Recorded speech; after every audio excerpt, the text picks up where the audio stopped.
Is it on? Yeah, it's after. Yeah, right. No, it's just going live. Okay, sorry. Okay, good evening to our very large audience here. Baruch Hashem. Okay, tonight's topic, I don't know what was publicized, but it's actually quite an interesting topic with a number of novelties that most people don't know, including Orthodox Jews, versed with different matters of Jewish faith and belief. And so the subject that was publicized is actually a part 2 of last week, and that is, does every Jew have a Chelek in Olam Haba? And how do even those Jews who don't have a Chelek in Olam Haba have a Chelek in Olam Haba?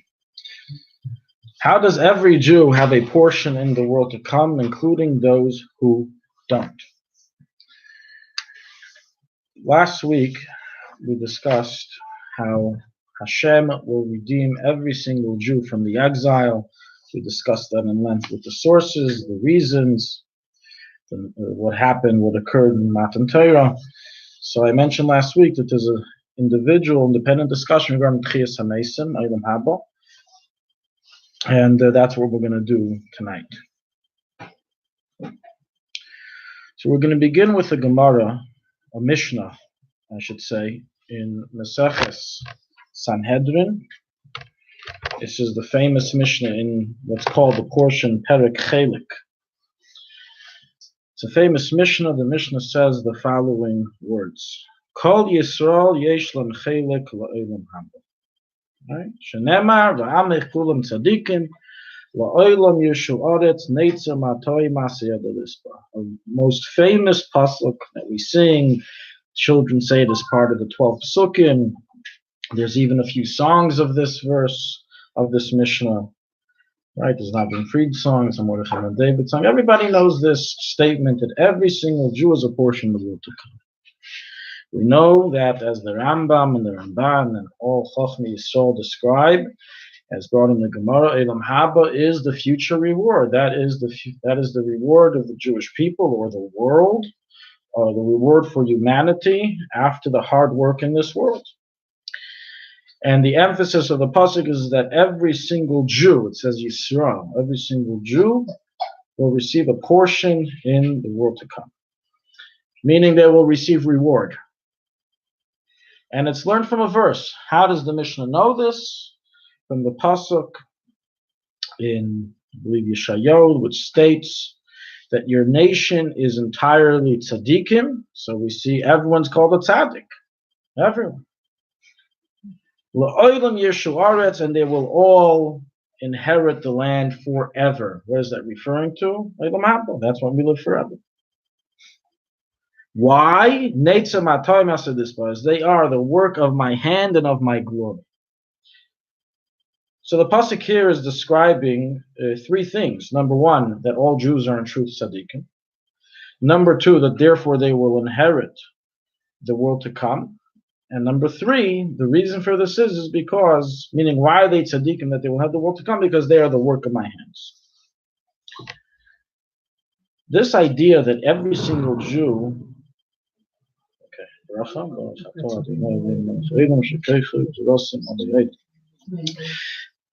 this idea that every single Jew. Did she send it on email also? Rena does. For sure, because she's in Yerushalayim. I know, but she's in the front. She asked me for them. Okay, all right, thanks. I didn't get it. That's one missed. Okay. This halacha that every single Jew is a portion of the world to come, we find this Mishnah recorded in the halacha as well in the laws of Milah, in Yehuda, regarding a child. What happens with a child who, Nachman al-Itzlan, is stillborn? Child who was born a stillborn, or in halachic terminology, the term stillborn, or nefil in the Hebrew term, includes as well a baby who passed away Rahman al-Itzlan within 30 days from birth, and or a baby who was not carried to term and passed away within 5 months. We considered a nefel, stillborn. So they actually never lived. In fact, even when they were alive, a nefel is considered like it's dead. The chazaka is that it can't survive. What is the deal with that type of child? There's many nefalim. There's also many miscarriages. What's the story with those babies, with the fetuses? Do they have a portion in the world to come? A very interesting halacha recorded in the Mechaber and the Shulchan Aruch in the name of the Rishonim. A child who passes away before bris milah, even if it's a nefel, even if, as I said before, is stillborn, was born dead, malin oisai eitzel kivroin. And this is practiced till this very day. We circumcise if it's a male child. We circumcise the child. Lahasir charpasa, to remove its shame. Shalai cover baralasa, it shouldn't be buried with its foreskin. And we don't see a brach on the meal. The koren like shame, and we call him a name. He's given a name by the Kevin. I'm thinking about that. But from what age? From where? Or any age. Do they have Stillborn. Even a stillborn. Do they have matzeva? Uh-huh. Do you have matzeva? No matzeva, no. We bury them. The way it works in most places is that they're, especially in Eretz Yisrael, they're buried without a funeral. That's the halach in Shulchan Aruch. They only need 3 people. They don't need a funeral. And it's private. Nobody really sees. Nobody really is there. Not even the parents. And most Chaver Kaddish in Eretz Yisrael, they don't let the parents go. I don't know what they do in Chutz La'aretz and Eretz Yisrael. That's the protocol. And usually they're buried in the side of the cemetery. They don't have din of kvura. There's no din of kvura for a nefel. There's no actual chiyav obligation to bury. Recent incident that happened. Right. The reason most likely they did it, they publicized it because it was a murder. And whenever something's a murder, even if it's not a law they require, we want to arouse the public. So that is seemingly the reason why it was done in that method. I didn't speak to the Chaver Kadisha, but that's usually the protocol when it's a murder that's publicized. So do they do it? They'll do a tara? No, we never do a tara to someone who's murdered. No, but certainly a baby that died. No, there's no tara for an Our Kohen l'shem.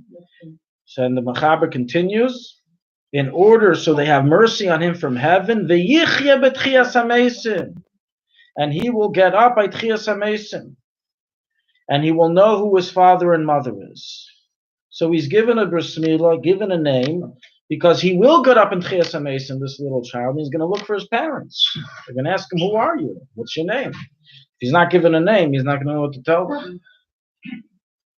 So we see lahalacha that this idea that Kol Yisrael Yishem Chayik L'Olam Haba applies even to infants who never managed to reach Bar Bas Mitzvah and have any Torah and mitzvahs in their pockets to their merit, for which reason they could merit a portion of the world to come. They never even worked a day in their lives, but they have a Chaylik in L'Olam Haba.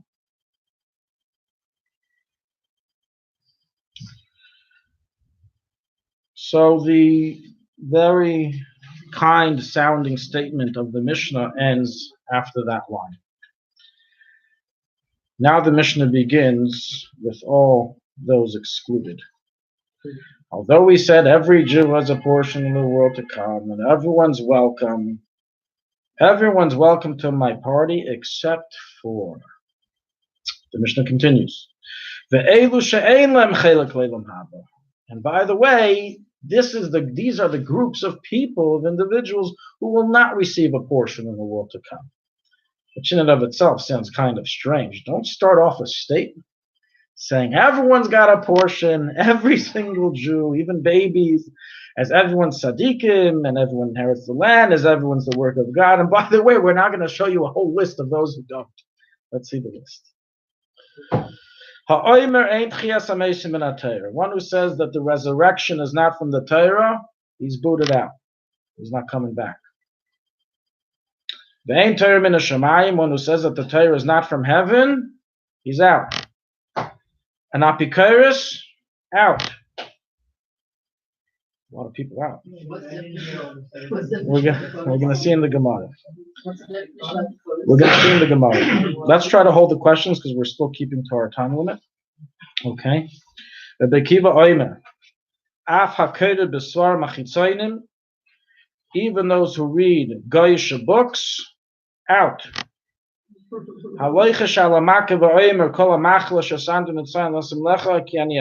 who do superstition and they do medical treatments that are not accepted in medicine, they do witchcraft or they do things of Darki Amari, out. Abba Shaul says, one who says, verbalizes Hashem's name as it's written in its letters, Yud Kei Vav Kei, is out. Shloisha Malach, and that's the end of the Mishnah's list, but the list grows. But that's the Mishnah finished there. The Mishnah then lists a few people who we know who aren't coming back. Shloisha Malach and Rab Hedetis. There were 3 kings and 4 simple people, meaning non-kings, non-aristocrats who are not coming back. Who are they? Shloisha Malach and the 3 kings, Yeravam ben Nevat.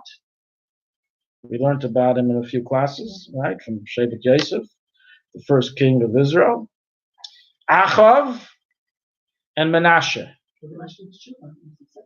Rabbi Yehuda Omer, Menashe yesh lechelek leilam haba. Rabbi Yehuda argues and says that Menashe does have a portion in the world to come. Shnema v'yispal le'lav v'yishmat chinaseh. It says that he davened to him, to Hashem, and Hashem heard him. V'ashivu Yerushalayim l'malchusei, and Hashem even returned to him his monarchy. Amru Loi, the Chachamim said back to Rabbi Yehuda, who was telling them Menashe does have a portion in the world to come. The Malchusei Hishiva. The pasuk says Hashem gave him back the monarchy in this world. The Loi Lechaya Elam Haba, but Menashe will not be coming in the world to come. Who are the Loi Elam Haba Hishiva? Loi Elam Haba Hishiva is not coming in the world to come. Abhed Yaitis were the 4 simple non-aristocratic individuals who don't get a portion. Bilam, from which we can already derive what is already paskined, that Goyim have a portion in the world to come, not just Jews. And therefore, when we refer to Bilam, we're saying other Goyim do have, but Bilam Harasha does not have a Chelik and Elam Haba. Doyeg, Doimi, Achitophel, and Geichazi. Those 4, they're out. The Gemara, Tzadik Tes, I understand we're very impatient, and that's a good sign. It's a sign that we're very that we're engaged. But let's hold our horses. We have a Gemara. We're going to emerge Hashem, go through a lot of material, God willing, and hopefully it'll be clarified. If it's not, we'll take questions later. So what is the meaning of an apikeris? We said an apikeris is out. What is the definition of an apikeris? So the Gemara here says an apikeris is one who shames Torah scholars. Gemara and Tzadik Testament Beis and Sanhedrin. That's the meaning of an apikeris, not someone who doesn't believe in stuff, one who shames Torah scholars. So one who says about a tzaddik that he's an apikeris because he doesn't believe in what the tzaddik is saying or doesn't know, so in truth, chas v'sholem, he just paskin on himself that he's an apikeris. As someone who's mevada talmid chacham, ein lechelik leilam haba. That's what the Gemara here brings as the taich of apikeris. Let's go back. The first on the list was someone who doesn't believe in Tchias HaMesim. What does this mean? We find an interesting debate in the Rishonim. Rashi on the page writes that why does the Mishnah say it's one who doesn't believe in Tchias HaMesim in HaTorah, to teach us that even if he's Moidu Mamin Sheyichi HaMesim, he believes in Tchias HaMesim, he believes it'll happen, but he doesn't believe it's from the Torah. He doesn't believe that the Torah discusses it or hints to it or requires one to believe in it. Doesn't have a chelik and elam haba. The Yad Rameh brings this pirush of Rashi, as well as another pirush, which is that he doesn't believe it at all. He completely denies Tchias HaMesim. And so writes the Beersheva and other Mefarshim, they actually take such heat, they take such attack to Rashi's position, that they actually write that it must be Rashi didn't write this, but a Talmud Toya, a mistaken pupil. That's a mistaken student. A student who was off the derech wrote this in the name of Rashi. But in truth, Yeah, could you say it again when you wrote it? I'm sorry.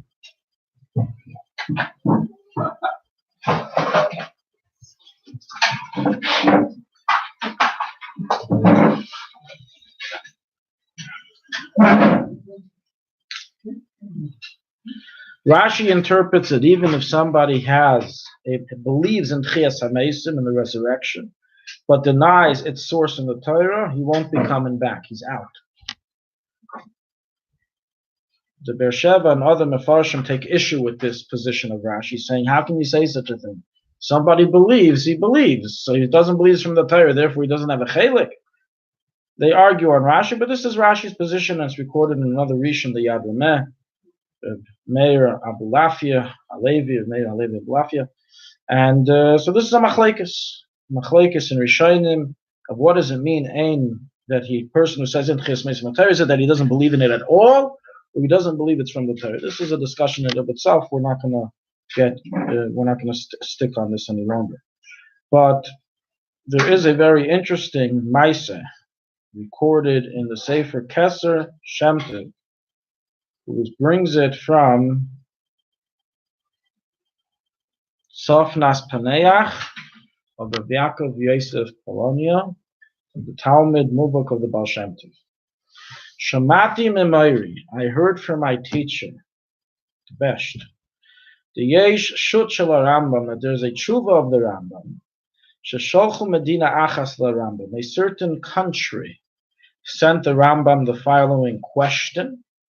The Chosmo Ash'ela Zubim Mispa Ayin Elef, and 70,000 Jews signed on this proclamation, petition. Yilamdeinu Rabbeinu, they wrote, teach us, our master. Since Tchias HaMeisim is not explicit in the Torah. Rak b'Shas, in the Shas, they found all these hints from the Psukim and Drashas. If so, Gam Lani Yesh L'Chich, since it's not explicit in the Torah, we have the right to expound differently and learn differently that there is no Tchias HaMeisim from the Torah. That's what they wrote to the Rambam. What are you making such a big deal that Tchias HaMeisim is a fundament of the faith, putting in the 13 Ikarim? It's a drasha in the Gemara. The Gemara interprets it one way, we can interpret it different. The Rambam himself did not want to answer the question. But Tzivul Talmidei Mari Evan Tavon, his famous student, Mari Evan Tavon, Lichtev Chuvasam, to write the answer. The Teichenin Chuvasam was there, and the following was the content of his answer. From the fact that I see that you have doubts in this matter, that you have questions on this issue of faith, of the resurrection, Imkain, if so, it's apparent. It's apparent that your souls do not stem from the children of Abraham, Isaac, and Jacob. But rather from the people of Sodom and their neighbors. As their souls that come from different roots, and it seems like you guys got souls from pretty bad people. The letter then continues as follows. That means they're sending or just spiritual ears. Spiritual. Referring to the neshama. But they're born Jews. Born Jews, but the neshama. Now he explains it a little deeper. The soul of man is blood which is made from the foods that he eats. And these many different refinements that have to take place to the food and to the blood that finally gets to the soul. The greatest quality of the refined blood enters the heart, and then it enters the mind. And from this comes a person's ability to think and contemplate and understand and comprehend. And the fact that I see that you guys, 70,000 people, deny the words of Chazal in the Gemara, im kain, if so, it's apparently in his heart to machilas nisud to me. It must be that you ate from prohibited foods and impure foods, not kosher. And therefore, and because of this, your mind and understanding and intellect have become formed from this impure food, the treifus, the non-kosher, and it's caused you to think in this crooked and corrupt way. And if so, how can you guys decide with your own seichel against Rabbeinu Chachmei Talmud? When you guys have defiled minds, when you have impure minds. He then concluded the letter. Know that since you guys have come to such questions and faith and doubts and heresy, the suffering for you is close to come. And this is what concludes the tshuva. The kach also lahem, and this is what occurred to them, that a certain king got up and he made a gzeir of shmat against them, and he killed many of them. They wanted to convert to the religion of that king, and the king didn't allow them. As the king said, we believe in Tchias HaMesim, you guys don't believe in Tchias HaMesim, we don't believe you can come into our religion. A number of them escaped to the Rambam and did tshuva. Ad Kan, the end of the letter. Wow.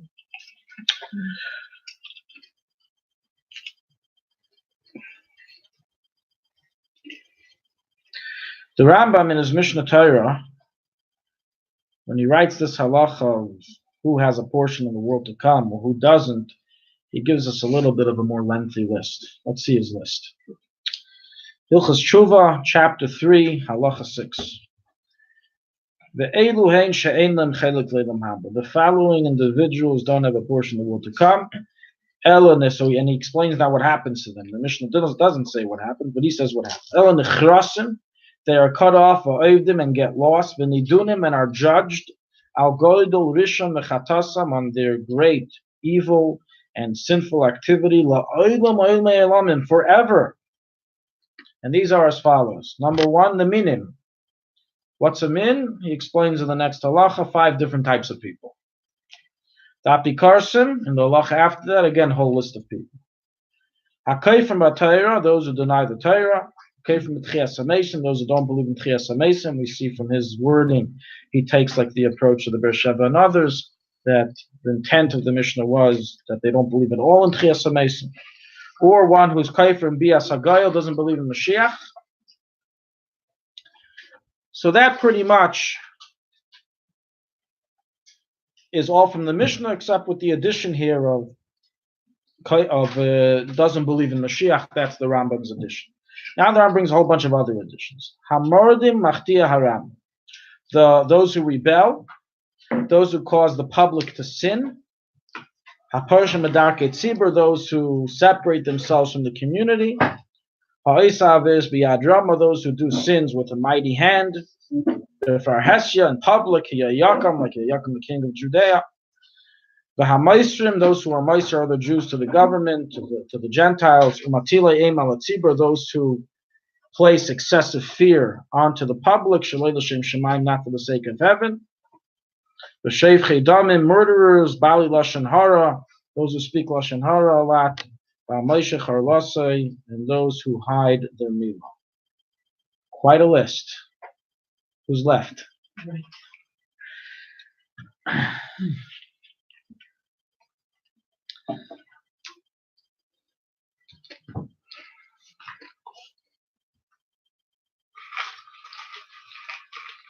So it started off very optimistic, a very Hasidic approach, a very happy approach, a bright approach, that every Jew has a portion in the world to come, every Jew is holy, every Jew is a brother, every Jew is going to get schar ne'elam haba.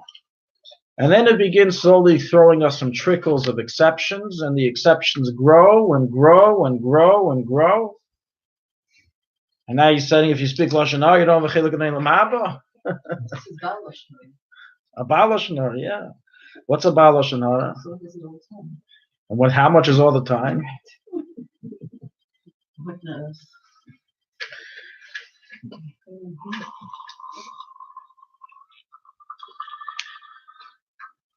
We're going to now jump to a letter of the Rebbe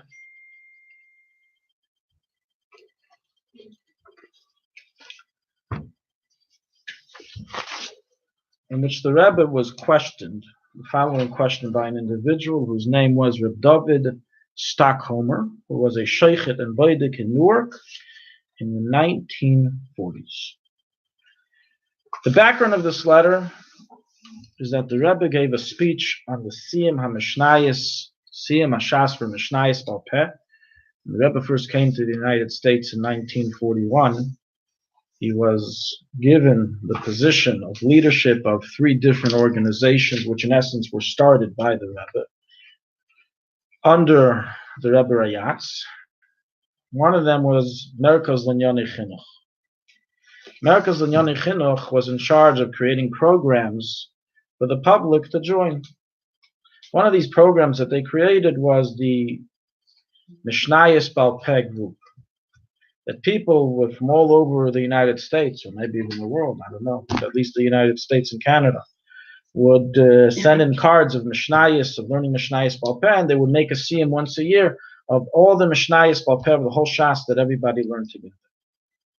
And Rebbe was in charge. Rebbe was the Nasi of this Moisa, he was placed in that position by the Rebbe Rayatz. So in the siyum HaMishnayis that took place for the community, for those involved, the Rebbe would give a speech. And in this speech that the Rebbe gave, the Rebbe said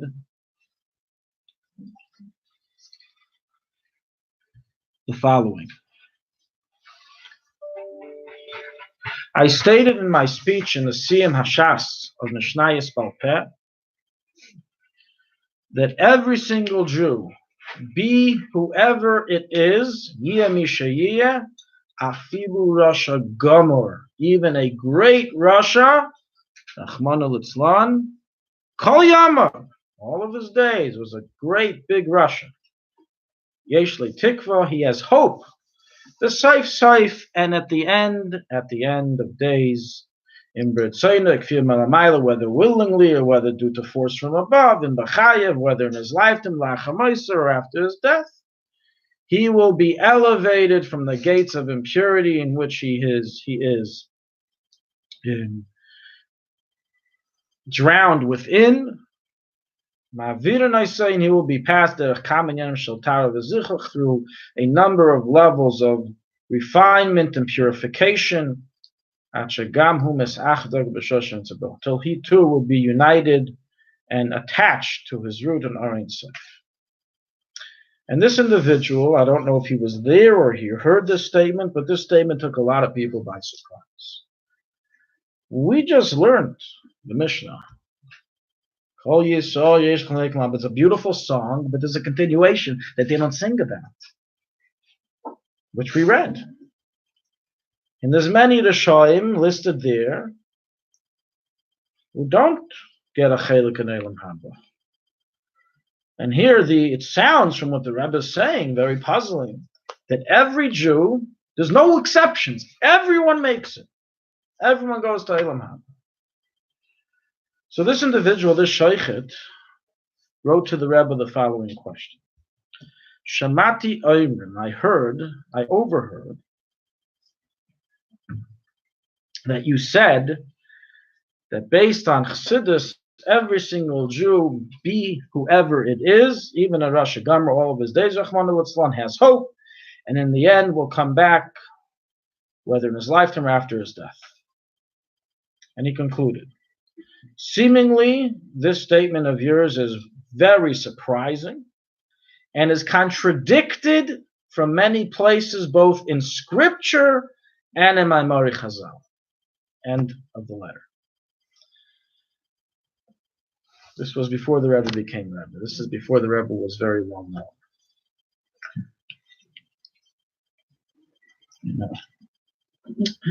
So before we begin even looking into how the Rebbe dealt with this question, You can just see, though, that the attitude, even amongst Chassidim, this was a Chassid, was that to take the Mishnah literally, in the literal sense. I mean, how else do you interpret the Mishnah? It says that everyone has, and these don't have, so it means that they don't have. So before we even begin the letter and how the Rebbe deals with this, we first have to clarify a very important issue, which I don't think most people know.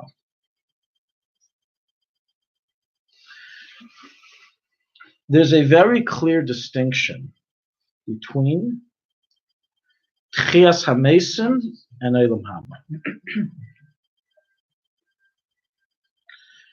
Let's look carefully at the words of the Mishnah. Elu, these do not have a portion of Eilam Haba, one who denies Tchias HaMesim. It doesn't say they won't be resurrected. It says they don't have a portion in the world to come. Now, are those two things synonymous? If they are, then stating they don't have a portion of the world to come is in essence stating that they will not be resurrected. But are they synonymous? Is it possible to be resurrected and not have a portion of the world to come? So this is a very important clarification we're going to bring right now. It's clear from the sources that they are two different concepts. One is a concept of resurrection, and the second is a concept of Eilam Haba that happens after the resurrection. How do we know? What are our proofs?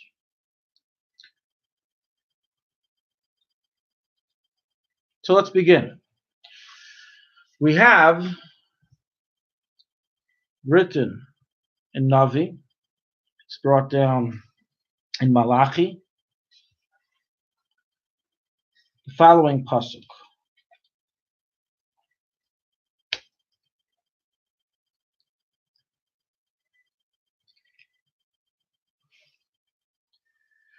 Hine anechi sholech lechem, Eliyahu Hanavi.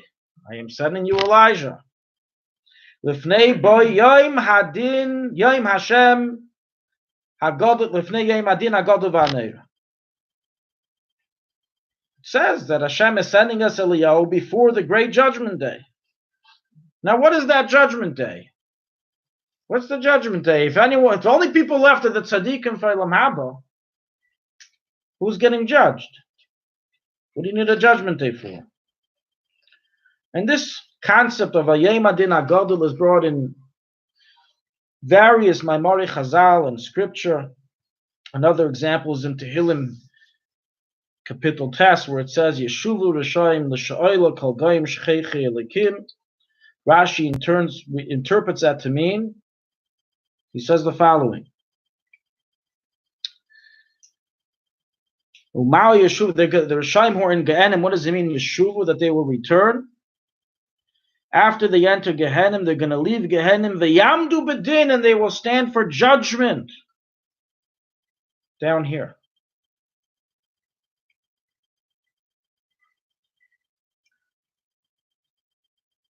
Likewise, we have a Mishnah on page Kuf Zayin Amud Beis 107b in the Gemara in Sanhedrin, 17 pages later than the original Mishnah of Kol Yisrael. Let's listen to the words of the Mishnah and how this Mishnah makes it abundantly clear that there are two separate concepts, the idea of resurrection and the idea of Eilam Haba. Dur HaMabul, this is the Mishnah, first words of the Mishnah. The generation of the flood, they don't have a portion in the world to come.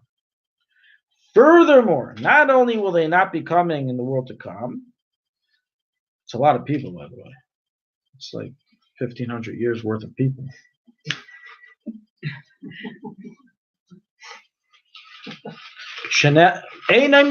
Furthermore, they're not even coming back for Judgment Day. They're not even invited for the court case. They get out on both. As the verse states in Bereshis, I will not judge man forever, says Hashem. They interpret from this pasuk, the Mishnah is interpreting from this pasuk, learning from the pasuk, that they don't get a judgment, they don't get a spiritual Eilam Haba. The Mishnah continues listing Dar Haflaga, the generation of the dispersion of Bavel, the Tower of Bavel. Ein lem chelik leilam haba. They too are out, not getting in a portion of the world to come. Shenemer, as the verse states, v'yifatz Hashem Esam al pnei kol haaretz. What does it mean? V'yifatz Hashem Esam b'elam hazeh. He physically scattered them. Umisham efitzam Hashem leilam haba. And also, he scattered them from Elam Haba. They don't have visas to enter the world to come.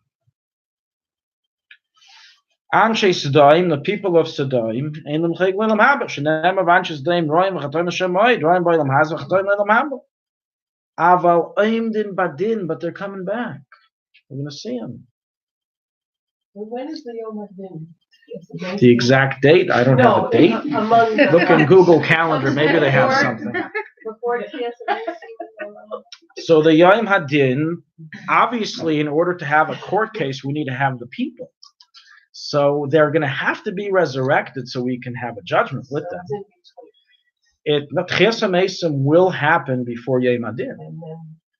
Olam Haba will happen after the judgment.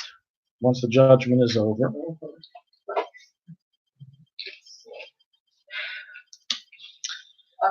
Yeah. People that died, like, a couple of years ago. Mm-hmm. So where are they? They're not in Olam Haba? Okay, hold that question. Let's see if we can answer, if we're going to answer it through our continuation of the lesson. Let's see. If I don't, please rewind me back. So the Mishnah here clearly makes a distinction in these two issues. It says the people of Sedaim are getting up for the judgment. They're being resurrected for the judgment, but they don't have a portion of the world to come. Reb Nechemia argues says, no, neither, not the people of Sedaim, not the Dora Mabul, and not the Dora Flaga, none of them are coming back. They're not even invited to their judgment. The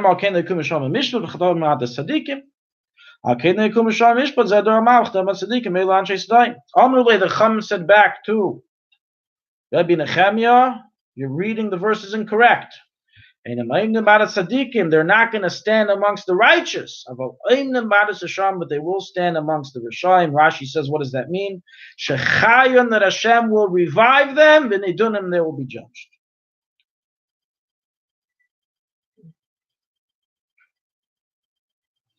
This is then a discussion about the Dora Midbar.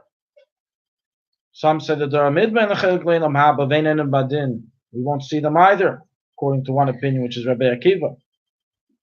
Eliezer argues, Atas Kairach won't be coming back.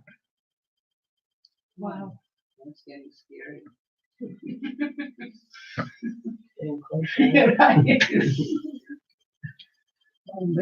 Where's the... Wow, he must have been a pretty good kid. He had it so far. The Ramban in Shara Gmul, the Ramban Nachmanides, he wrote a treatise on the subject of the reward of Elam Haba called Shara Gmul. It's printed in the end of the first volume of his commentary on the Talmud. And there he explains a little bit of what's going on here. What is exactly this Yom Adin, this day of judgment that we're talking about? That basically we're saying everyone's coming back for the day of judgment, even the biggest Rishaim, except for those which we have an explicit scriptural exception for. But anyone who don't have a scriptural exception for, they're all coming back for the judgment. So he writes like this. Shalish Kitesheim. The Chachamim said there's going to be three groups that are coming back for the Yom Adin. The Yom Adin, the big judgment day, is a day to judge everyone, of which the pasuk says, Hashem Agadu B'Neider Hu Yemuzman Ha'Olam Haba. It's the time that's preceding or on the entrance of Olam Haba, and they will stand for judgment to see where they go. The Rishaim Gmurim, those who don't have a Chayil Kan Olam Haba, Nichrasim Olam Haba. They will be judged on that day, and they will be told, no portion, out. They will be sent back to Gehenna.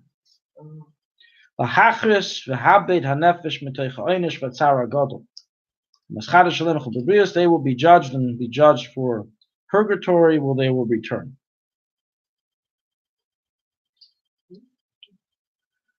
The Ramban basically says like this. Every individual has 3 times in his life that he's judged in his existence. One is every Rosh Hashanah, that's per year. The second is after the death, which is for the interim period before Tchias HaMesim. You asked before, where are they? So we have many lounges. We have a first-class lounge called Gan Eden Elyon. We have a business-class lounge called Gan Eden Atachten. And we have economy, which is, I don't have to say. Not forever. Until Tchias HaMesim, sure. You can't be real. What? Moshe Rabbeinu, where has Moshe Rabbeinu been for the past 3,000 years? He's in Gan Eden Elyon. The regular people. Yeah, so, well, we're gonna see as we progress in the class that Gan Eden has a very specific criteria for entrance. They have very strict border security. Special passport. Okay. They have a big wall, a big concrete wall, preventing many people from coming in. And what happens to those neshamas? Either the neshamas that don't get in, they are wandering in the spiritual worlds.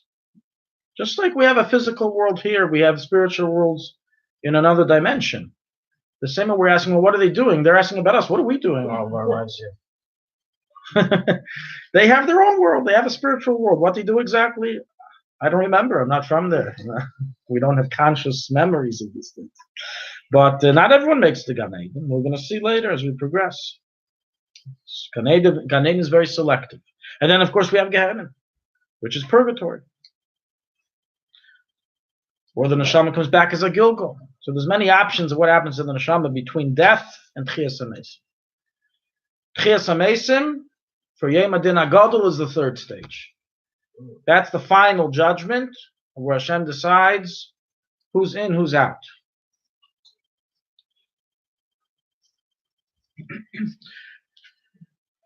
The Arizal is quoted in a sefer.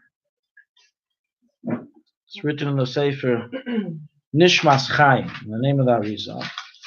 Something very interesting and revolutionary about this Yom Adin. It says the following. Kol hadin v'hamishpat hazeh. This entire judgment of the Yom Adin HaGadol, the great day of the final day of judgment, Eina Misyaches Klal L'Am Yisrael, does not refer at all to the Jewish people. Shekin Kol Yehudi Shaya B'Cheit Koshu, any Jew who had any sin, has already gotten his punishment in this world, or in the next world, meaning in the stage in between, as we spoke about, either being a wanderer in economy class, or being in Gehenna, or being a Gilgal. Since Yom Kippur has passed through his lifetime and the suffering which refines the soul, and after its reincarnations, so why should that neshama come back and be judged again? They went through it already. It did its time. Right? Which amendment is it? You can't judge someone twice.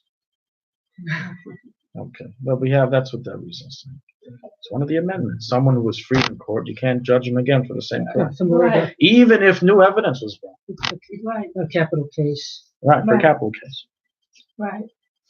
You got away with it. Maskanasa shel Arizal, Yom Adin HaGadol el Muslim. Arizal basically concludes, based on this tradition, we don't have it in his writings, is that it's only for the Goyim. So this is another very interesting perspective, that all the Goyim are coming back, everyone, Jews, Gentiles, and in fact some say even animals. Remember in that safari when you saw that big ferocious lion eating that cute little baby gazelle? Oh, he's coming back, I'm going to pay. How do you know? I'm just saying what it says.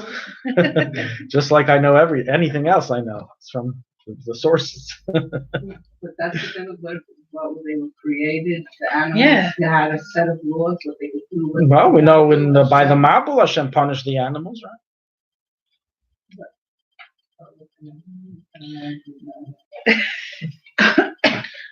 Okay, maybe we'll do a class on animalology in Jewish religion. Okay. Have the dogs come and listen to it so they can behave. Okay. This idea that we have just presented and informed and proven that there's two different concepts, Tchias HaMeisim and Olam Haba, and one doesn't negate the other, fits perfectly with the machlekes between the Rambam and the Ramban. We've discussed this a number of times, how they had a very deep philosophical difference of opinions regarding what is Olam Haba. The Rambam taking the position Olam Haba is not a physical world. You can't have great pleasure in this world. This world is the place to work. This is the job. You can't get rewarded here. The reward here is only physical pleasures, very limiting. Flies with the wind, lasts for only a moment. Olam Haba, Gan Eden, that's the main place of pleasure, which is spiritual pleasure, which has a different quality to it, which is the real pleasure. The Ramban famously, and this is how we rule, argued and said, no, Olam Haba will happen after Tchias HaMeisim in this physical world, and as explained in Chassidus, that specifically this world will become the receptacle for the greatest revelations of godliness, even much greater than Gan Eden, and makes Gan Eden pale in comparison, to the point that even Moshe Rabbeinu comes back and wants to be here and not there. But what's clear is that the Rambam, in the Rambam's position, what was he saying that would happen? There would be Tchias HaMeisim. People would die and then go to Olam Haba. So what's the Tchias HaMeisim for?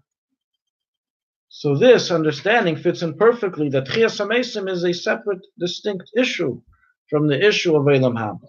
Everyone comes back, some to be judged for good, some should be judged for bad, and then they move on. According to the Ramban, they stay in this world and move on to the next stage. According to the Rambam, they move to Gan Eden or Gehenna.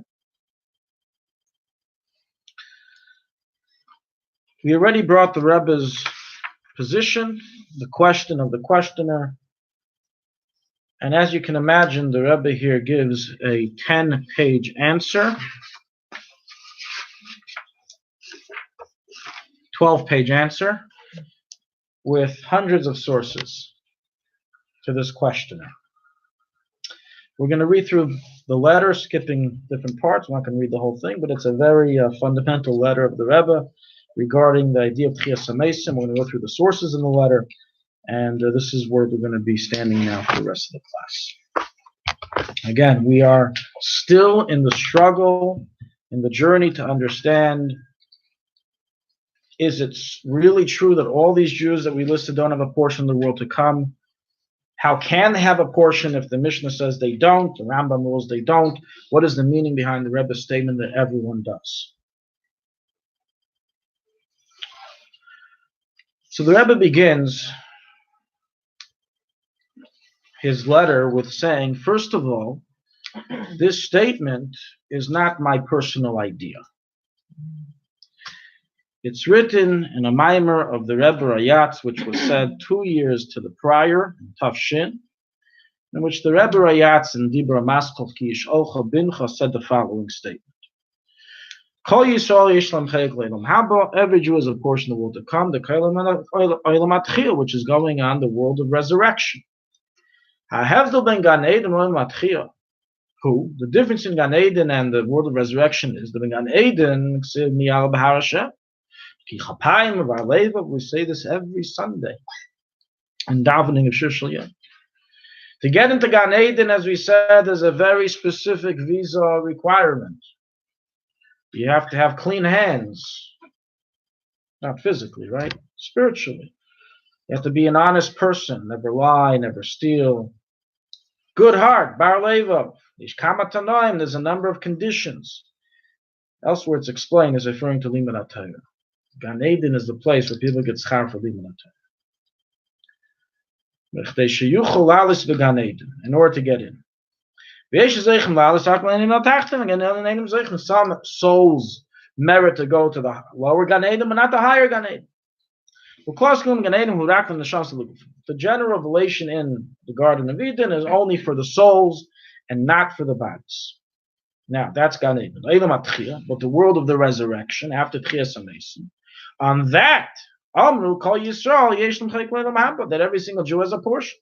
Shehakol Yavo L'Giyul Tchias HaMesim.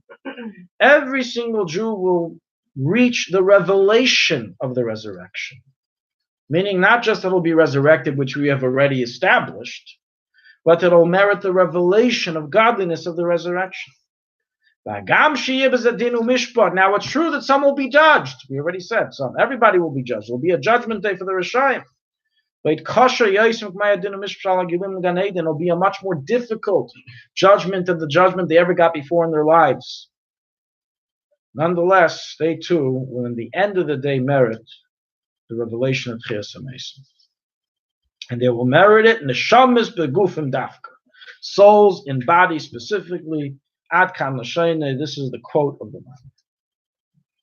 So the Rebbe begins saying that this idea was presented by the Rebbe Rayatz, and I was repeating this idea that every Jew, including the big Rishayim, Yeh Mishayeh, will have a portion in the world to come, will merit Tchias HaMesim and get to bask in the revelation of godliness in the time of the resurrection. In truth, we should ask, so the Rebbe only threw the question to 2 years earlier to a previous Rebbe. But we're in Jewish sources.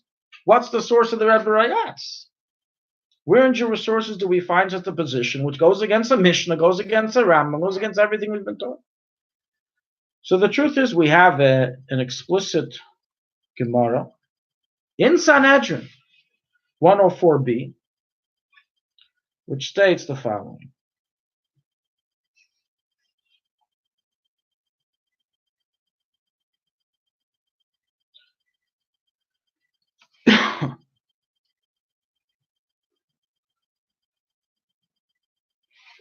Those who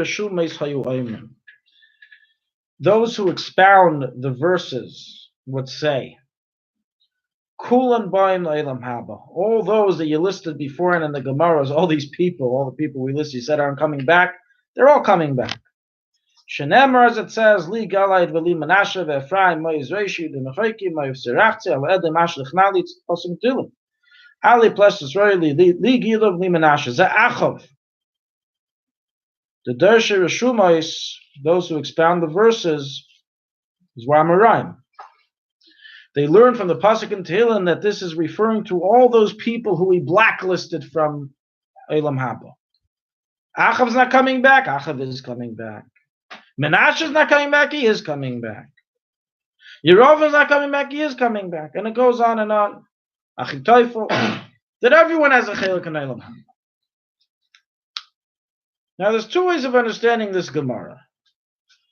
Either it's a joke, either it's a, Darsha Reshumes, it doesn't actually bring anyone's name. It's, a Chassidish Pshat. This is the Talmudic the Talmudic version of a Vart, a Chassidish Vart. It's not always on target. It's a Vart. But it doesn't mean it literally. That's a way of understanding. It's Darsha Reshumes. Doesn't even have a name behind it. But obviously that's not a correct position to take of something brought in the Gemara with all seriousness. The other position to say that we have a big machlekes here. We have a Mishnah who holds one way, and we have a Meraim who pass in a different way than the Mishnah. And we have two completely different approaches in Judaism as to who merits Olam Haba. Some say everyone, no exceptions, and some say there's a whole list of exceptions, of which the Rambam holds, like as we already read. And Chassidus is coming along and saying, we rule like those Amayraim, the Darsha Reshumes, not like the Mishnah. However, this is a very difficult position to take, that we would rule like a Darsha Reshumes over the Mishnah, and that Amayraim would argue on Tanaim. So it's very confusing about what's going on here. What's the Kol Yisrael? Yeah, but that same Mishnah then continues with the list. Well, yeah, I agree that the Mishnah is. There's a question in the Mishnah itself. Grammatically, it's not good to say everyone has a portion and then discuss it, and then this and all these don't. As an author, when I write and I have those statements in halacha, I always make sure to put the exception in the first sentence, because if you wait for the next paragraph, the reader doesn't always continue with you. And that's what happened with these songs. The songs don't say the continuation; they only say the first part.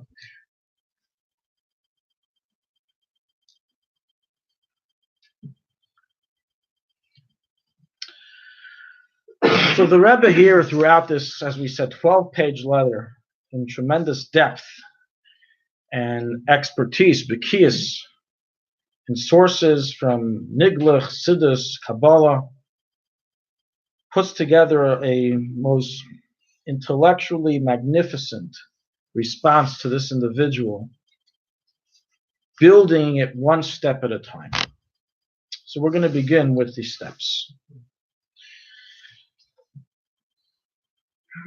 First, the Rebbe then brings, it's a letter printed in Igros Kodesh, volume 1, Chelik Aleph, page 141. It's a 12-page letter, page 141 in volume 1 of Igros Kodesh. It's also translated into English in the English translation of the Igros Kodesh volume 1. The Rebbe brings a mimer of the Alter Rebbe, in which the Alter Rebbe says the following: Inyan Eilam Haba, Shu Gan Eden v'Tchias HaMesim Avura b'Mefarshim Ramban Sharag Mul Shikas Chayim HaB'Tchias HaMesim Mas Tchias HaMesim Yisayir Megan Elohim Megan Eden Yeshu Neshama Sidik M'Vay Gufis Tchias HaMesim Yamdu B'Gufei. The difference between Gan Eden and Tchias HaMesim will be with our bodies. Afilu Paisha Yisrael Malay Mitzvahs Kareimim. Even the sinners amongst Israel are filled with mitzvahs like a pomegranate. For every single Jew has a portion of the world to come by the resurrection, and the Alter Rebbe concludes, with exception to those that the sages listed. So here we have from the Alter Rebbe himself a statement which clearly puts the stamp to the Mishnah. We don't hold to these Darshei Rishumes, and it puts the Rebbe's position and the position of the Rebbe Rayatz in question of understanding. What do they mean? So the Rebbe now begins with a 7-step building process, 7 steps, to come to a conclusive understanding of all the contradictions, of all the different, all the different sources that we've seen and that we will see that seem to be saying different things, and how they all coalesce together to form one beautiful picture, and how every statement has a place on a certain level. Are you ready? Yes. Okay. The Rebbe begins step number 1. We accept, even if we accept the list, which we do, of the Mishnah, that there's a group of people, as the Rambam also then lists more, that do not have a chelik in Eilam Haba.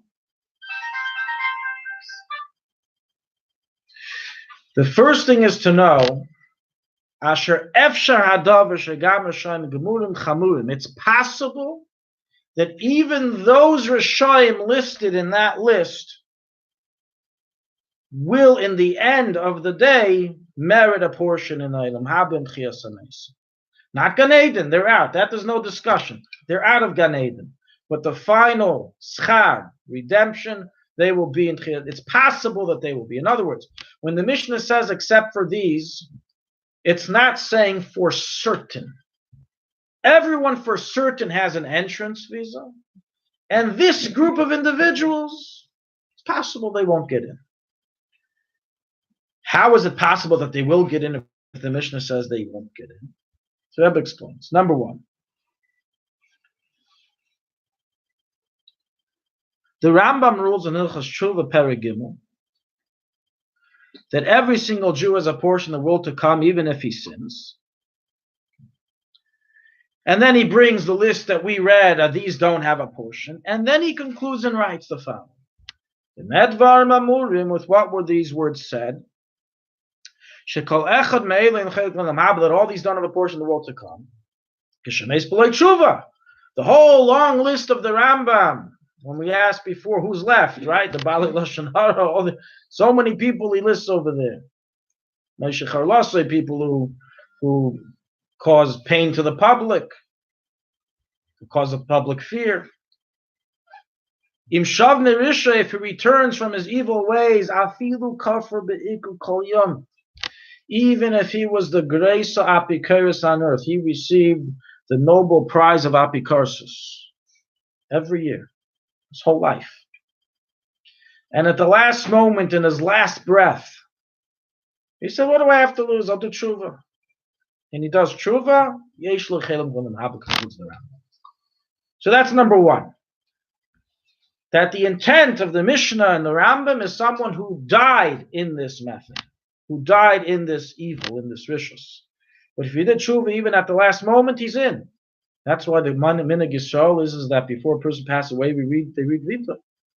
That's why it's very important. It's a big mitzvah for someone who's already reaching a state of illness, which this may be the end, chas v'shalom, to wait until the person is unable to speak, he's unable to function, he's unable to do anything, then he misses the great mitzvah of vidui. A person should do vidui with them right away. Worst comes to worst, or best comes to best, they'll live. And that's a segula for living. It's a segula for living. But to wait and not want to scare them with vidui, and chas v'shalom to die without vidui, is a terrible thing. And you have many people who have said vidui many times in their lives, because they thought that, maybe this is it. So any Rasha who does vidui, who confesses, and continues, the Rebbe writes, furthermore, this is the Rambam, even if they did tshuva away from the public, nobody knows. They were the leading apikoros, anti-Jewish, self-hating Jew, purposely would go against every law in the book, and at the last moment in their hearts, they did tshuva.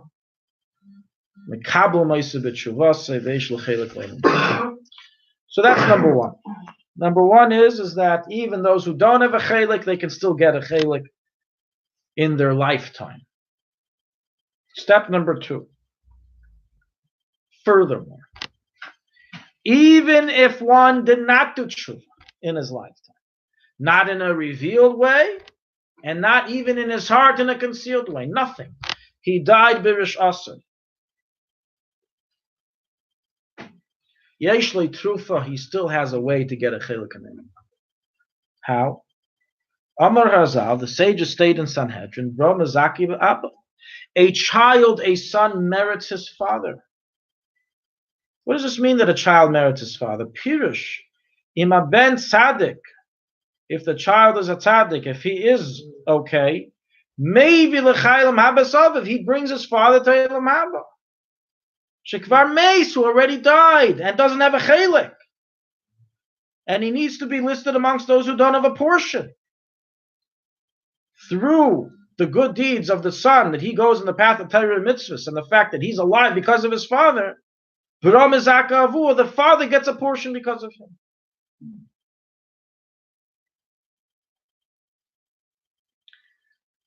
Furthermore, even if this person died childless, no children, if someone else, who's not, even if he's not his relative, takes upon themselves to daven and learn Torah and do mitzvahs in his chus, they can grant him a portion in the world to come. And this is why the idea of Ilei Nishmas and saying Kaddish and davening for the Amid in the first year and then keeping a yahrzeit, these things have tremendous effect on the neshama, even if someone was a big rush. In fact, that's why it's done. It's done for Rishayim. So they don't really need it as much. They're good to go. But the Rishayim, they need it, and this helps them.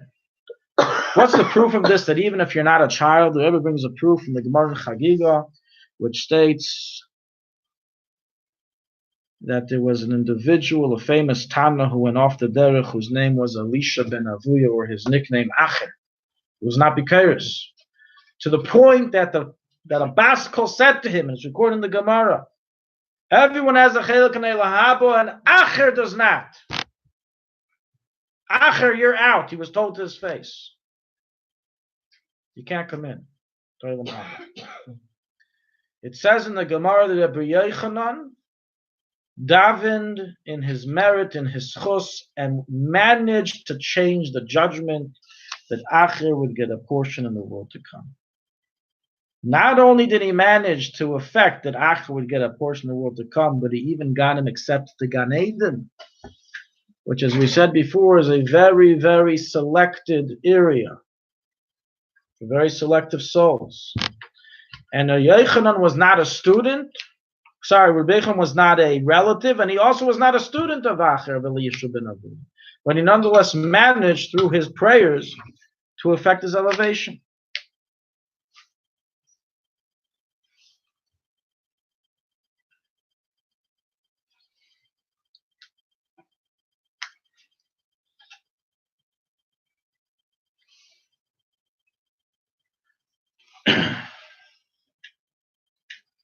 The Rebbe explains in the footnote that the reason why specifically Rabbi Yochanan had this ability in the case of Acher is because one of the reasons the Gemara mentions of why Acher went off the derech is because his mother, when she was pregnant with him, smelled non-kosher food and needed to eat it because of sakana.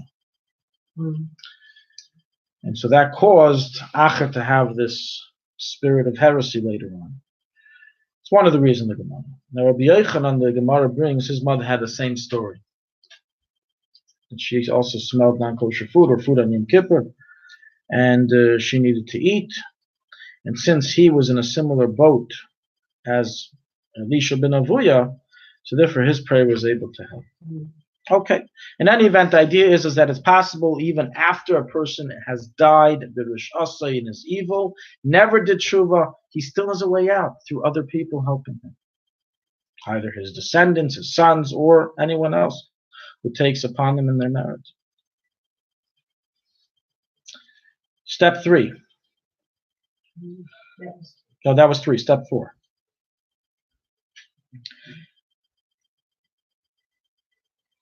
Even if a person did not do tshuva, has no relatives and no friends, nobody's interested in this guy.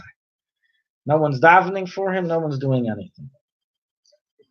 There's still a way that he could merit a portion of the world to come, even though at the time of death, he was part of the list of the Mishnah, Ve'elu ein men chelik l'Elam. How is that? Mishu masug elu she'ein lem chelik l'Elam haba, le'shavu le'yispalu olav, le'nosu tzedakah avaroi. And then he gives tzedakah for him. Tzedakah is another great mitzvah that helps elevate the soul. When do we say he doesn't have a portion of the world to come? One who didn't do tshuva, did the Averis that it says you don't get accepted in Haba for. No one davened, no one gives tzedakah on his behalf. That's only if he didn't get punished after his death. But if he was punished after his death, this punishment helps him and assists him to be able to get a portion. Wow. So it's possible for someone listed in the list without any of the options that we mentioned previously to still make it to Olam Haba if Hashem punishes him and refines him before Big Judgment Day. So he's punishing him as a spirit. Yeah, well, let's see. Kamai Merazah, what's the proof for this? This is a very bold statement. From Pshat, we wouldn't understand this from the Mishnah. It says they don't have a portion. So we have the following story in the Gemara. The Gemara in Sanhedrin brings Simin Yafel Emes. It's a good thing for the deceased that he is punished after his death, as through the punishment, through the suffering, as says Rashi, Yesh lekapara bekach, he receives atonement. I'll tell you an interesting secret, a secret that you can tell others. The decomposition and deterioration of a body, of a corpse, in the ground, we look at it as something of repulsiveness and disgust. That helps to refine and be machaper the soul. And until the body is not decomposed, the soul is still going through judgment and suffering. To the point that there were minhagim in Chevra Kadishas to spill lime into the kever to help the decomposition take place much, much faster. The Poskim spoke against this because you're not allowed to do tricks with the Eibishter. It has to be natural. But nonetheless, to such a point where people spill lime in order to help accelerate the decomposition. And that's why we specifically bury in the ground. Similarly, why bury in the ground? Why not do cremation? It's much stronger to the point. Or why not mummify? And we can keep the person forever. Body can be kept for thousands of years in mummification. As is a kapara that the body returns to the earth. It's part of the kapara of the base. And that's why there's a whole shayla in Poskim if you can mummify. And that's why the Poskim are against mummifying. Because there's a kapara specifically through the decomposition, a mummification, with all the different chemicals and oils, they prevent the decomposition of the body. That's why, because they don't need the kapara, but everyone else does. So if you don't allow them to get it, it's bad for the soul. And the great travesty of a cremation of a body is that you don't give him the chance to reach it. The body doesn't have the ability to have that kapara. And this applies even to Rishayim Chamurim B'Yaiser. Now, a person can ask, who says this applies to someone who doesn't have a chelik in elam? Maybe it's referring to other Rishayim. There's many. There's only the Rishayim that don't have a chelik in elam haba are Rishayim. There's many types of Rishayim. Some were blacklisted. Some are going into elam haba, but they're still Rishayim. They do Aveiros. So maybe this idea that decomposition or punishment after death helps and assists is to get a better judgment, is to get a nicer seat in elam haba. But for those who were excluded and blacklisted, we're not talking about them. In the previous exception, the Rambam explicitly said you do tshuva even if you were koy for all your days you're in. So that includes everyone. In the next one, which we mentioned, which is referring to that a son or someone else davens on behalf, we gave an example, Elisha ben Avuya. He was part of a list who doesn't have a chelik in elam haba. So we see clearly that it helps even for someone who's on the blacklist. What about this case? Who says it helps for them? So the Rebbe then continues and brings a proof that it helps even for someone who doesn't have a chelik in elam haba. Yehoiakim the Melech, the king of Judea, was a very evil king. He was a kaifer be'ikr. He was an avodah zara addict. To such a point, the Gemara says that he inscribed the names of avodah zara on different body parts. He was an addict, a complete addict in idolatry, and he died birish asay. And the Gemara even asks in Sanhedrin Kuf Gimel, why doesn't the Mishnah list Yehoiakim with Achav, with Yeravam, with Menashe? He was just as bad. What's the difference? On the contrary, the Gemara says, he angered God much more than Menashe. Why didn't he make the list? What does the Gemara answer? The Gemara answers,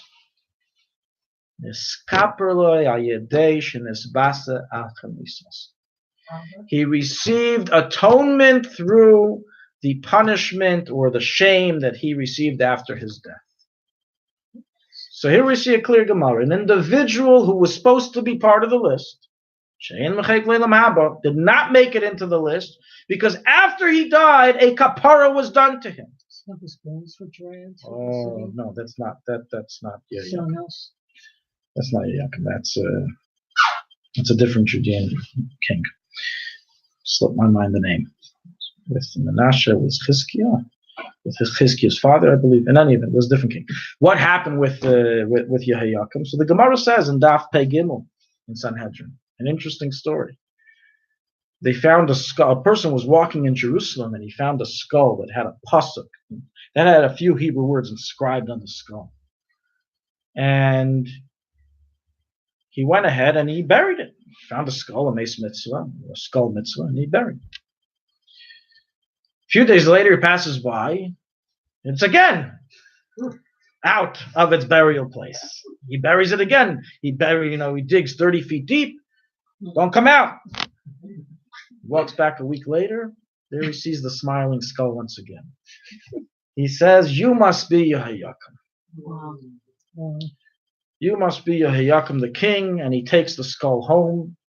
He asked for his wife for many pillows and blankets. He wanted to wrap it up all nicely and give him a nice area where he could be placed. And so he made him a very beautiful, dignified area where Yehoiakim's skull. The king says, "Melech Yisrael, now Melech Yehuda, king. You have to respect the king." And he left this little wrapped up skull in a secret area. But his wife was wondering, where did my towels and beautiful linens disappear to? And while she was doing Pesach cleaning, she sees, I'm adding a little more details, but this is the gist of the story in the Gemara. This is the true story in the Gemara. She comes across this wrapped up. She's so excited. She found the sheets, and she begins unwrapping it, and lo and behold, she sees a skull, and she freaks out. And she says, "I can't believe it. He never told me he had a first wife." Oh. He had a first wife, this scoundrel of a husband, could never depart from her emotionally, and kept her skull. She was so angry that she took the skull and threw it into the furnace of her home, and it became burnt to ash. He came back home and he is confronted, and he says, "No, I never had a first wife. This is Yehoiakim the king, and it was his skull." And it says that he will not receive a burial. That will be his punishment.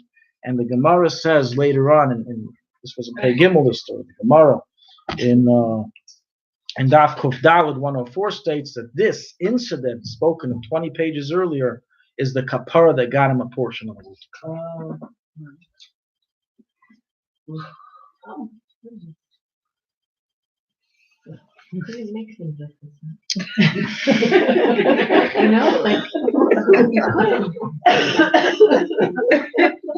It gets better.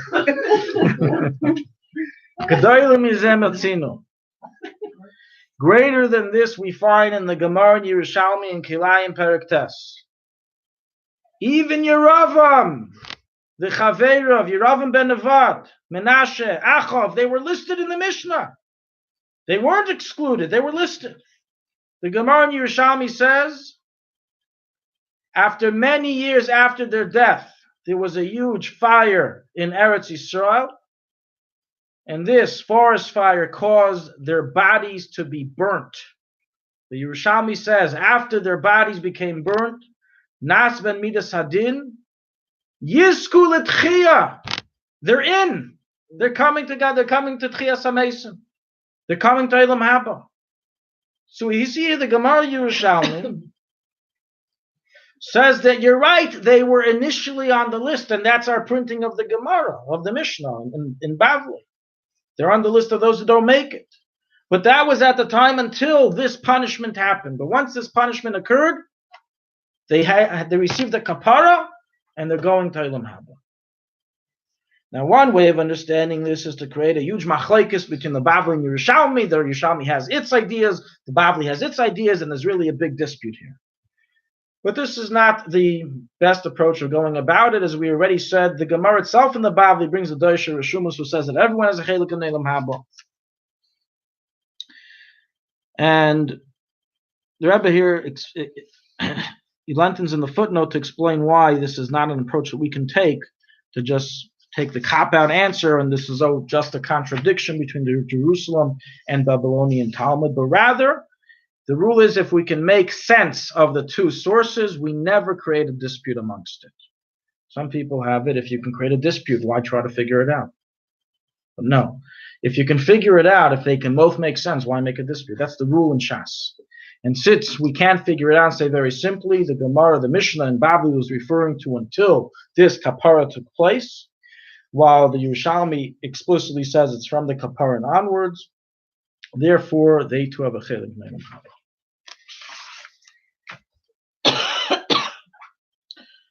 So far we've given a number of cards that those who don't have a chelik and elam haba can use to get one. Do tshuva, vida before the person passes away, having a son say kaddish, or do mitzvahs on one's behalf, anything other people do mitzvahs, give tzedakah on one's behalf, getting punishment. But all this doesn't guarantee that everyone will. There's no guarantee that everyone will do tshuva. Many don't. Some don't. There's no guarantee that you'll have a son or an individual who will daven in the person's merit, and there's no guarantee that they will receive this atonement. So we're still left in a little bit of a question.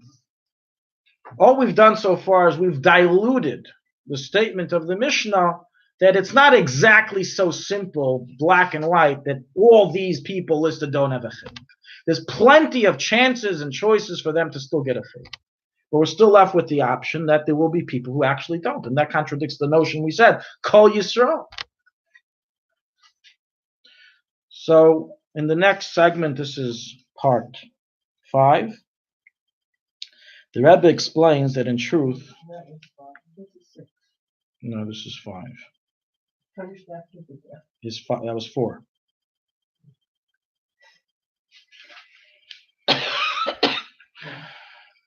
That in truth, we're now going to prove that every single Jew will have a fulfillment of one of these options. And therefore, every Jew will have a chelik and elam haba.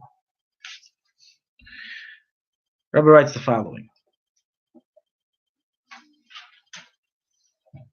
We explained earlier that tshuva, repentance, helps bring an individual to the world to come. The Chazal stated,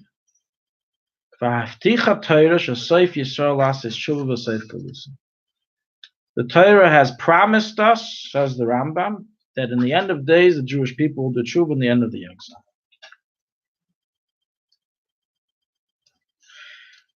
Which means that if everyone's going to be doing tshuva, everyone has a chelik.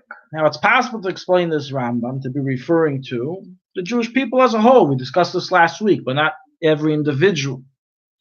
And there will be individuals who won't do tshuva chashuv, won't get a chelik in elam haba.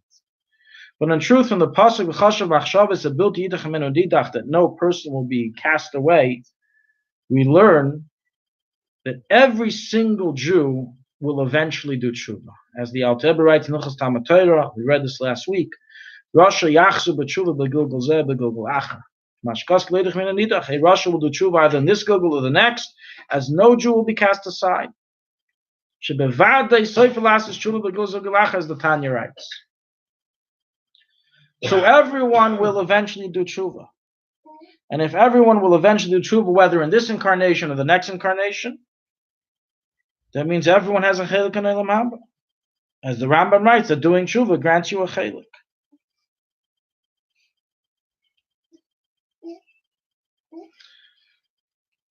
Now this position, while the Rebbe here has brought foundations for it, still doesn't answer how then do we interpret that in the Mishnah. If the Mishnah says that there's an exception list that people that don't make it, and we come and bring sources which say in the end of the day everybody makes it, it doesn't fit in.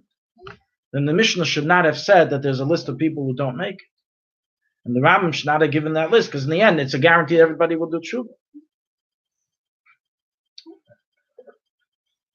So here already the Rebbe begins bringing from a number of Kabbalah Sfarim, who begin forming a little bit of the understanding of what we mean when we say that those who lost their chelik and elam haba will still get a chelik and elam haba. And the gist of it is as follows. There's 2 different types of portions in elam haba a person can receive.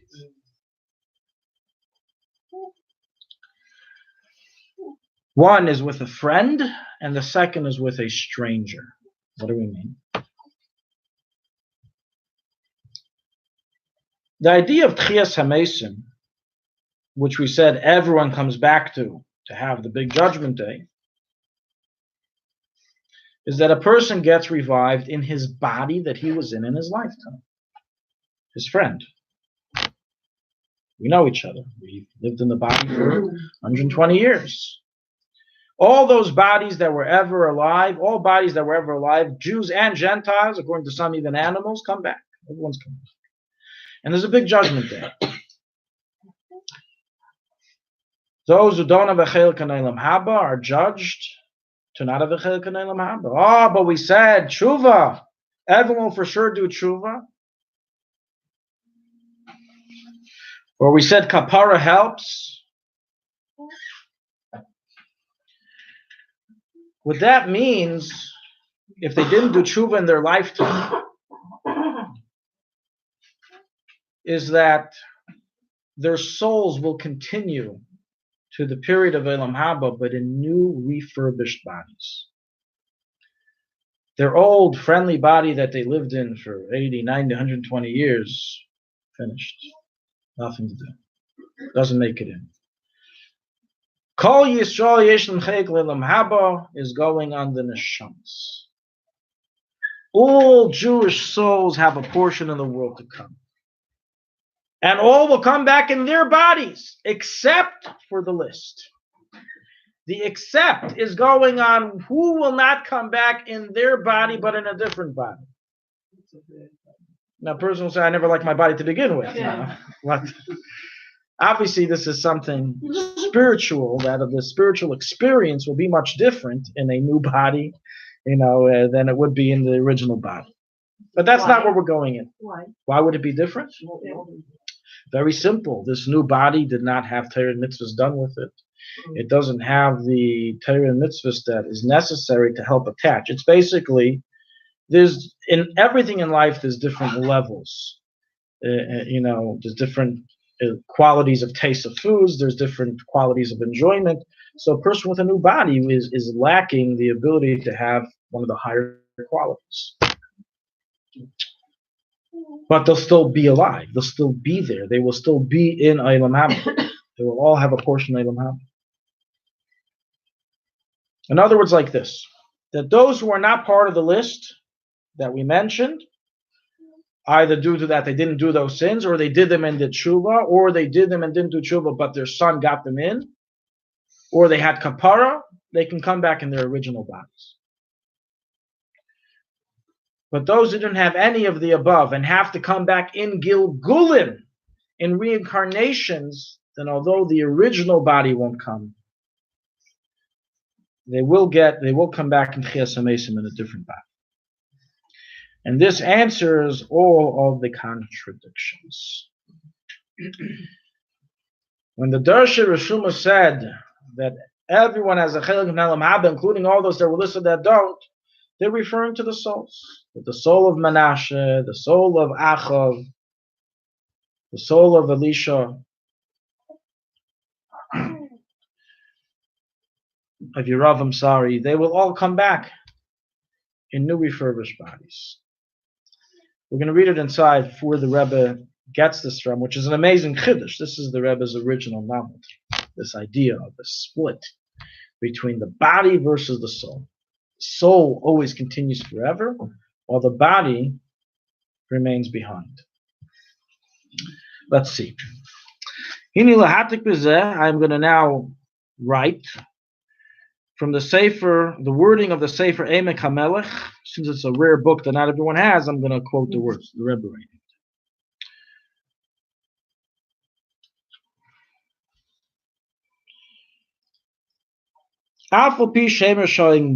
Even though the Rishayim who make Hashem angry don't have a portion of the world to come, are terrible people. This idea is only by the Jewish people. Absolutely. We're going to explain now. That's what we're reading. They have sparks of holiness. Shem Netzamatai, the pasuk that we originally said. They are my handwork, of the handwork of Hashem. This is Hashem speaking. And a portion of God is everlasting. It's eternal. Immortal. The souls of a Jew, the souls of every single Jew, is a light of God's essence. Umasa Yadav, and the handiwork of God, Chaim v'kiyam la'adol me'alamim, is everlasting forever. It's impossible for it to ever be known. Notice we see clearly here from our first source, Emek HaMelech, that the neshama of a Jew will live forever. It will never get destroyed.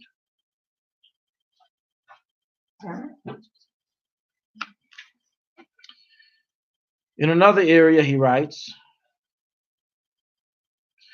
the Baal Yidach Medinidach, Hashem will not cast away any Jew.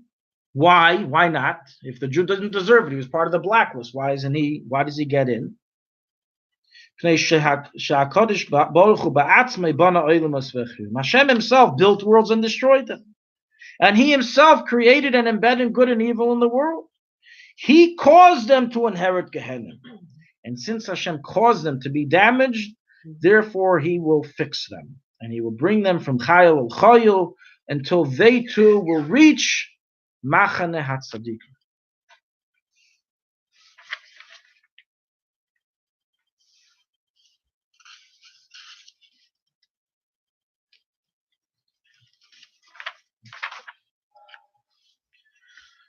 There's a few more sources the Rebbe brings. We're not going to read them, but the idea that the Rebbe here sets up is that since the soul of a Jew is eternal, what's going to be with that soul? The nefesh elikis, the pure nefesh elikis of every Jew, even the elu she'elam chelik. What's going to happen with them? They're going to disappear. They can't disappear. It's a part of God. They will all merit the chelik and elam haba, and they will eventually reach the machane hatzadikim, as we said before, with new bodies, with different bodies, and that's how we solve the different contradictions.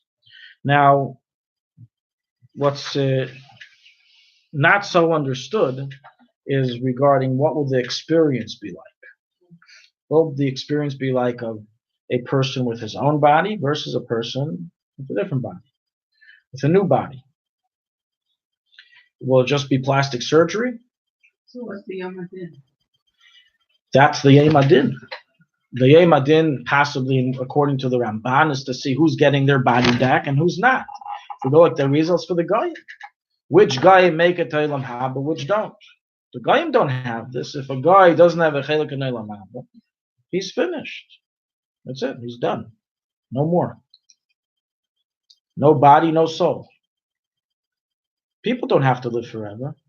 The same way that people believe that there's no afterlife, and you live in this world for a certain amount of years, and after you die, that's it. It's all, everything is emptiness. Nothing continues. Well, I hate to break it. A guy who believes in such a thing, most likely that's what's going to happen to him because of his belief. In other words, that while his neshama may be around till Yom Hadin, from Yom Hadin and onwards, as it says, it's over. The neshamas. So it depends. That's the judgment. The judgment will take place to see why did he believe that. Also, a guy, why did he believe? What led him to believe that? How to blame is he? And if it comes out chayiv chas v'shalom in the din, then he won't merit to have his body. But what will be the experience? So the Rebbe doesn't go into it here. And as I hinted to before, is that there's a certain relationship the soul has with the body that is the entire purpose of Tchias HaMesim, the entire purpose of Olam Haba, of basking in godliness through the body. But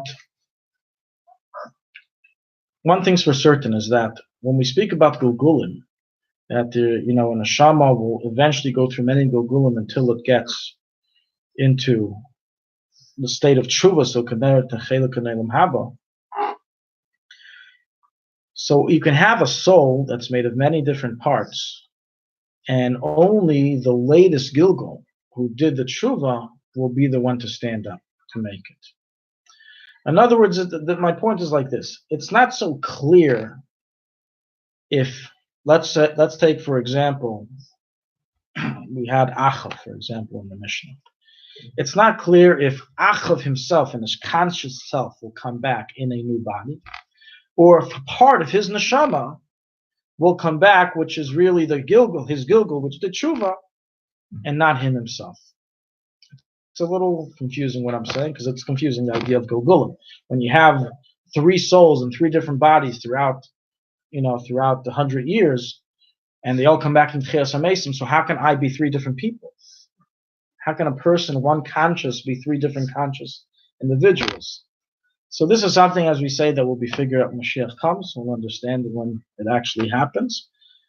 It takes time after Mashiach. We have Mesa Mashiach, we have the Beis Hamikdash, Karbonis, then Tichas HaMesim, Yom Adin, and only then the experience of Elam Haba, the Meretz Hashem, will happen very soon. And we'll be able to understand everything we just learned in this class. Everyone here will look back and say, so this is what we were talking about, myself included.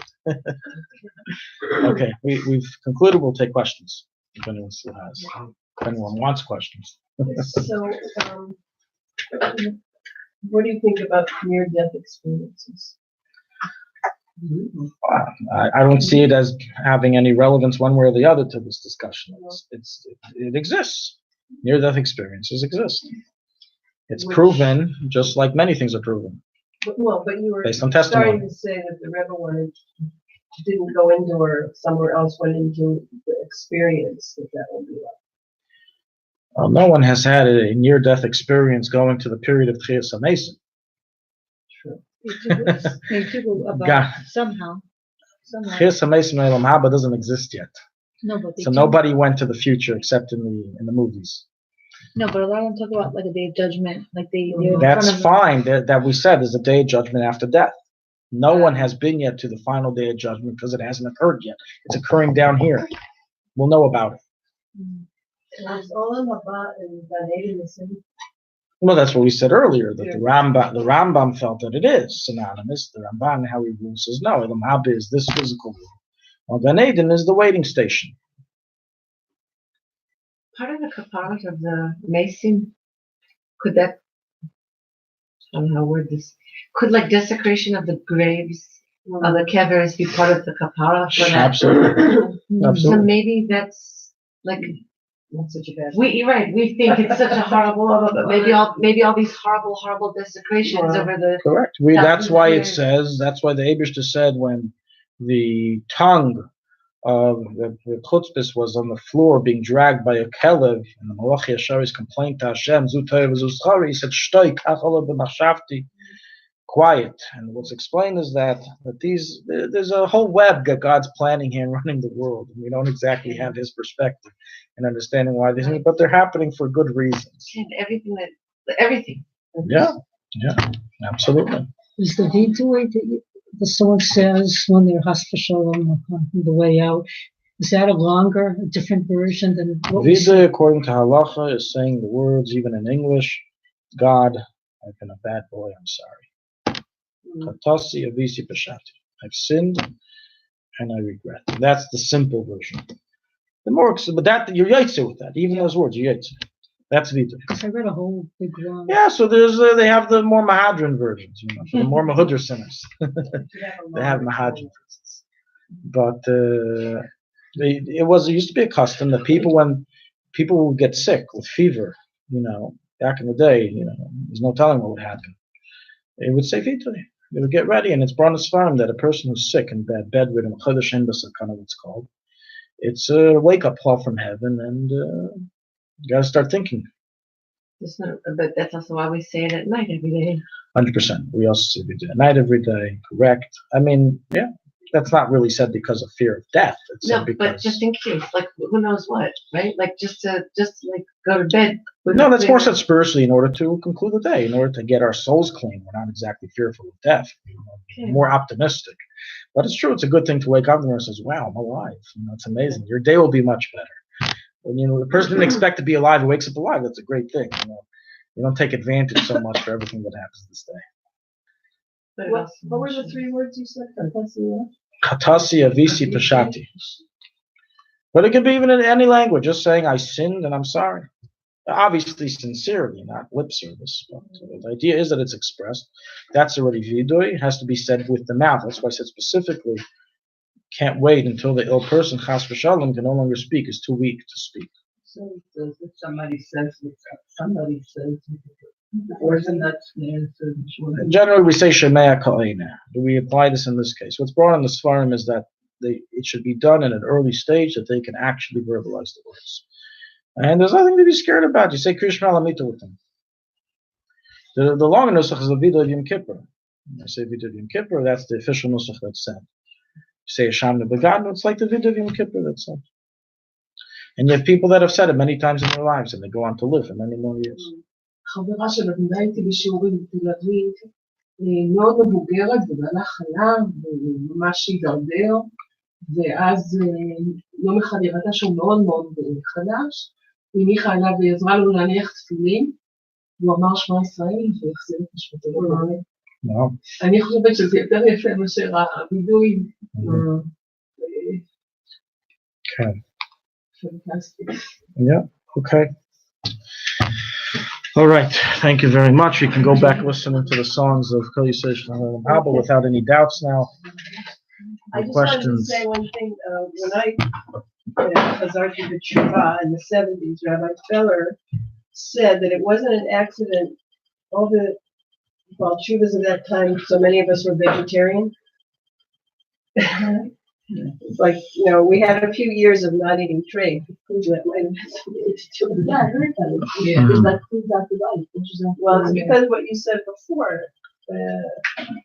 They must have,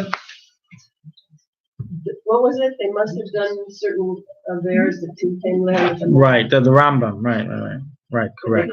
They couldn't be the sons of Abraham. Right. אני חזרתי בתשובה, ועם החזרה בתשובה, הפכתי לטבעוני. זה בא ביחד, רוחני ובורחני. Well.